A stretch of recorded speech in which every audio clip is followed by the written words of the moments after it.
Hey guys, welcome back to the channel. Today I want to talk about all the sensational news that's going around.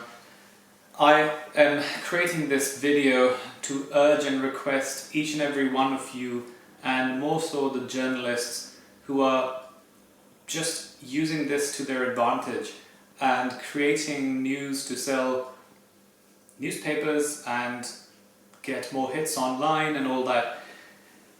We are in a crisis. And people should take personal responsibility to validate what they're spreading. Because every time someone spreads something that's going to create some kind of panic, there'll be repercussions. People, without fact-checking, pass it on to others, forwarding emails, forwarding text messages, posting things online. All of this creates the chaos that the government and everyone is worried about. The fact that we had all these products disappear from the supermarkets and the shelves were empty and now there are queues and shortages, it's all because of this sensationalism and the fear that is created. In the UK, our government has been amazing. It has been extremely transparent.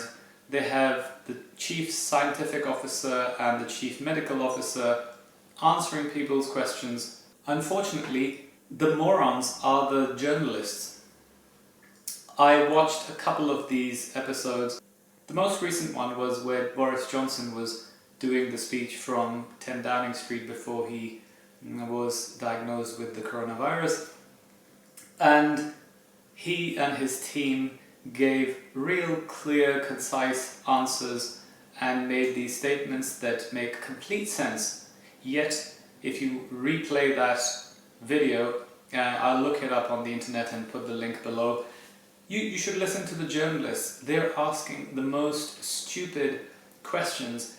Each time one of these journalists opens their mouth, I feel like slapping them really hard and telling them to just go and do something else because you're not doing your job properly. They all seem to be there as if they want to catch the politicians out. They are quizzing them and posing questions as if the leader of your country is lying to you. No politician in their right mind would ever lie to their people in a crisis like this. They're following the advice of scientists and doctors. So the actions and steps they're taking are based on calculated decisions. They have options and they're following them. So these journalists that just really boil my blood keep asking these stupid questions as if they're trying to catch them out telling a lie. And then these journalists ask the Prime Minister and other politicians to give them guarantees and assure them and promise them that what they're saying can be done. It's a virus. No one knows. We're working through it as we go along. So I just wanted to put this video out there and hopefully people will watch this and maybe pass it on to your friends and colleagues to say, guys, we all need to chill. The government has laid out clear guidance, and I want to stress on the word guidance, guidelines. They're not mandatory. So people are acting like it's a lockdown, you will be arrested, you'll be prosecuted if you go out and do this or that or the other.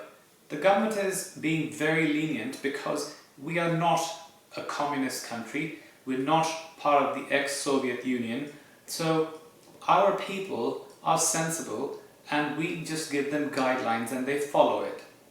I have so many friends from foreign countries and I really love them all, and I am one of those people who's open to all nationalities and people from all around the world. But the British culture is different.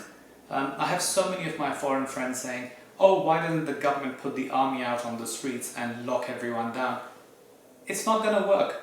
We are not the kind of nation that needs to be beaten over the head with a stick. Some other countries around the world have other cultures and rules. It works for them.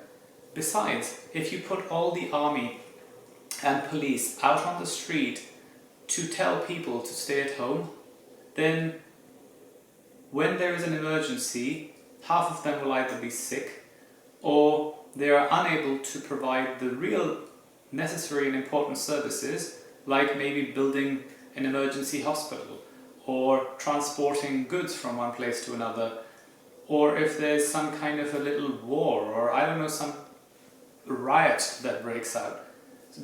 We need these armed forces and the police to be available for important things, not to tell people to stay at home. And in my opinion, if people are so stupid, then it's back to nature's survival of the fittest. If you cannot even understand basic simple things and you're not following the government's advice, then maybe you deserve to get the virus, and maybe that's what your fate is, because in this ecosystem that we live in, it's the survival of the fittest. And unfortunately, this virus isn't picking and choosing, saying because you're rich or because you're poor or because you're young or old. It's picking people who are just weak in some physiological or biological form. So if you're stupid, then maybe you deserve it. And it's harsh and horrible to say, but I'm so sick of people constantly moaning and moaning.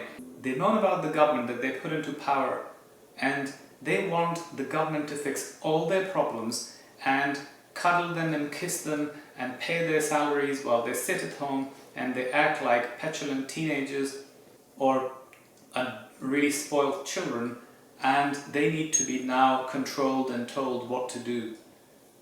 We're all adults, we're grown-ups. You want to take responsibility, here's your opportunity. Take your responsibility, act like a grown-up. Don't expect the government to save you from everything. The government is made up of people like you, ordinary people. They're not supernatural, they're not robots. So you pick them, now you just have to follow their advice, because if they're not good, it's your fault. So don't blame anyone else. Yeah, so this is probably the harshest video I've made, but I'm just looking online at social media and everything else, and I'm getting messages from my friends about, oh, there's going to be army on the street and there's going to be a lockdown and oh, everything is sold out. And I have educated, highly educated friends who are hoarding stuff, stockpiling, withdrawing tons of cash. Guys, we are not at war, and even if we were, if you didn't have all these facilities, I don't know, 50 or 70 years ago, what would you have done? So just by creating this panic, you are making other people's life difficult, especially those who are poor, who don't have enough money to go and stockpile things, who maybe have lost their jobs and they don't have the wages that they had for the week. They don't have the ability to go out and buy things and hoard them in case of an emergency. So you've made their life difficult by being greedy and stupid. So yeah, enough of my rant. Until the next one.